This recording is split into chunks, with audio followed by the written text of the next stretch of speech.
Ignazio Cutrò, l'imprenditore bivonese, testimone di giustizia, ha rivolto un altro accorato appello al ministro dell'Interno Salvini, in visita a Corleone per il 25 aprile, nella speranza che lo Stato conceda nuovamente il servizio di tutela, revocato ormai da tempo, a lui ed alla sua famiglia. Se l'Italia è riuscita a sconfiggere il regime di Mussolini, non può dirsi liberata dalla mafia, ha dichiarato Ignazio Cutrò. Nonostante la presenza attiva dei cittadini e gli sforzi delle forze dell'ordine, c'è qualcosa che non funziona. Io ho denunciato che la mafia sarebbe pronta ad aspettare e sterminarmi.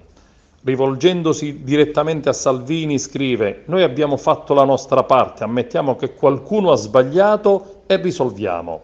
A parere del testimone di giustizia, chi denuncia la mafia continua a rischiare anche anni dopo la denuncia, e tutto questo si ripercuote nella vita e nei singoli episodi, come il diniego della prefettura alla richiesta di porto d'armi a mio figlio Giuseppe.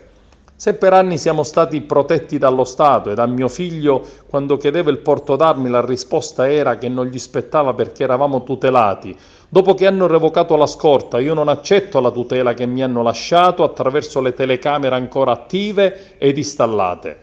Proteggere una persona che ha denunciato ha un costo, conclude, ma raccontare che lo Stato non ha saputo garantire la sicurezza o la vita di una persona che ha denunciato ha un costo ancora più alto, conclude nella sua lettera Ignazio Cutrò.